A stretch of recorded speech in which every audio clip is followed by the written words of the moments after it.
جس کا مہر ابھی تک بقایا ہے وہ بذمہ خاوند ہی ہوگا، اور خاوند کی وفات ہو جاتی ہے تو اس کے ترکہ میں سے، ترکہ ایسی جائیداد کو کہتے ہیں جو اس کے مرنے کے بعد وہ چھوڑ جاتا ہے، اس کے ترکہ میں سے سب سے پہلے مہر کی رقم منہا کی جائے گی، دن ترکے کی تقسیم ہوگی اس کے دیگر ورثاء میں، اس کے بیٹوں میں، بیٹیوں میں، یا دیگر جو بھی ورثاء ہوئے، لیکن سب سے پہلے مہر کی رقم اس کے ترکہ، اس کی جائیداد میں سے وصول کی جائے گی۔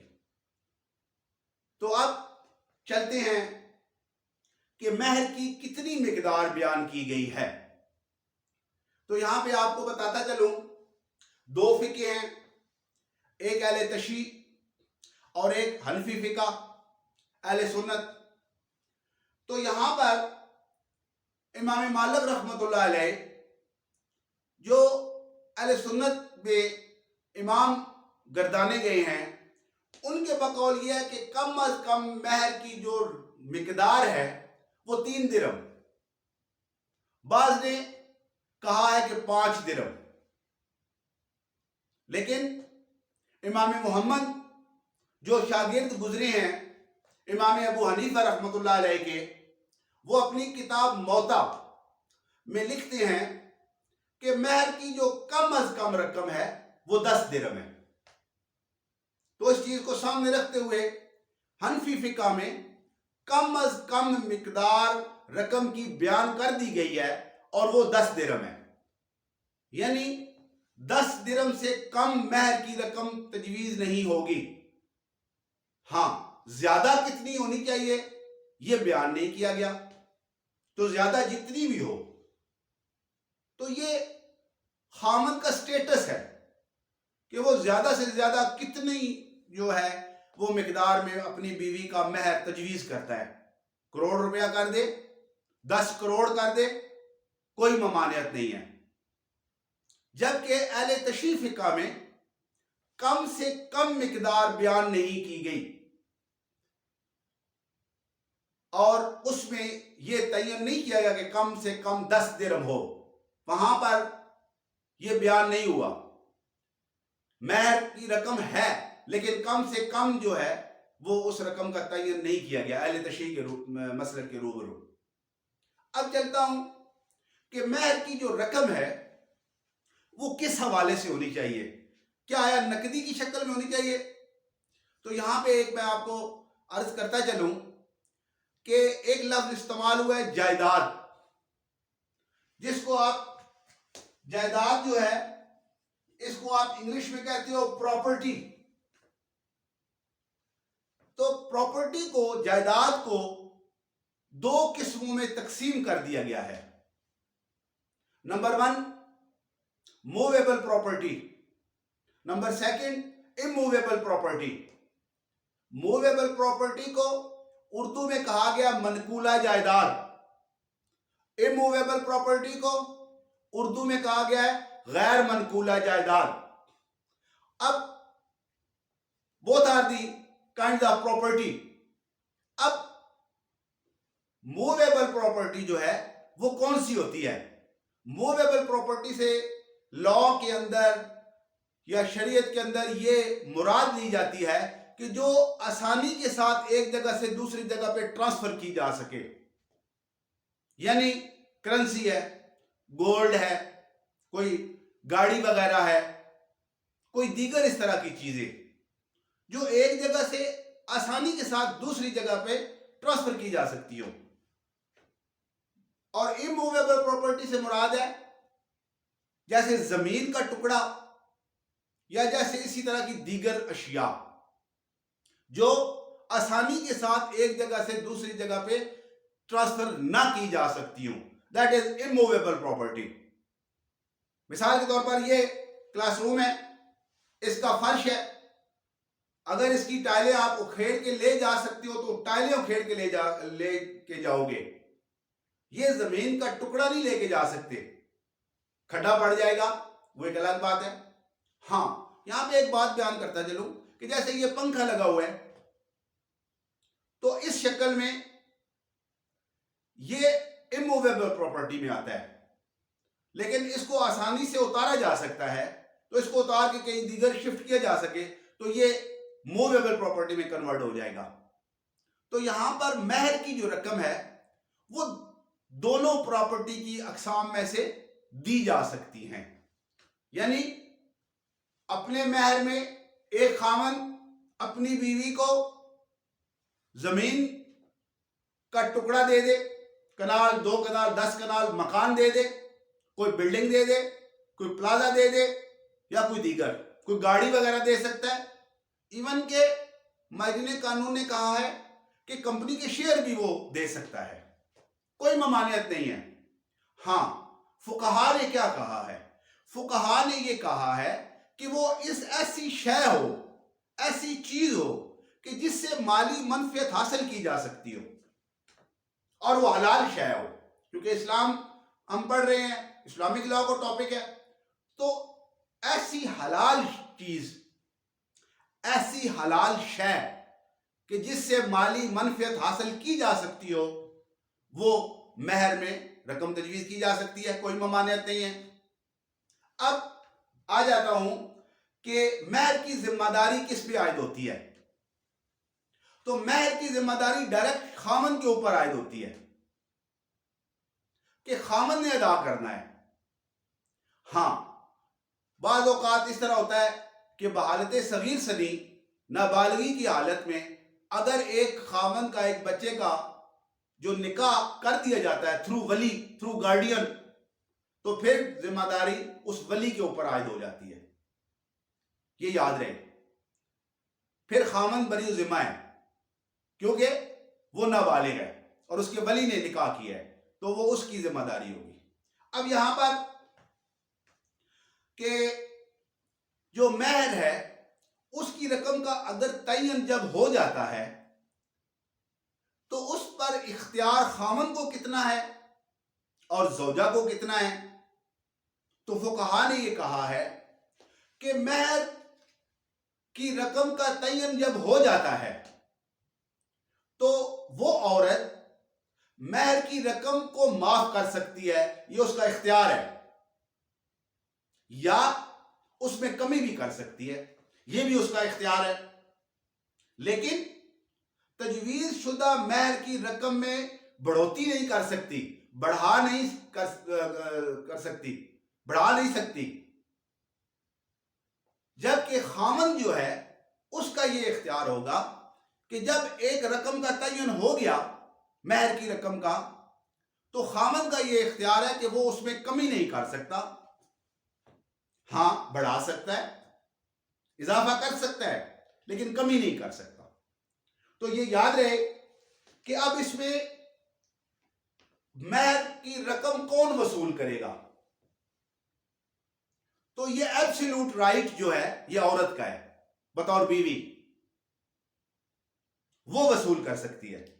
ہاں، ایک اس میں شرع میں یہ چیز ملتی ہے کہ اگر ایسی عورت جس کا نکاح بحالت صغیر سنی یعنی کہ نابالغی کی حالت میں کر دیا گیا ہو، تو اس کے مہر کی رقم کی وصولی جو ہے وہ اس کا والد کر سکتا ہے جو کہ ولی ہوگا، یہ ملتا ہے۔ تو آج کا جو میرا ٹاپک تھا یہ حق مہر کے حوالے سے تھا۔ اب حق مہر کی میں ریپیٹ کر رہا ہوں کہ مہر معجل اور مہر موجل اقسام نہیں ہے، یہ ادائیگی کے حوالے سے اقسام ہے۔ حق مہر کی اصل اقسام جو ہے وہ مہر مسمی اور مہر مثل ہے۔ Thank you very much.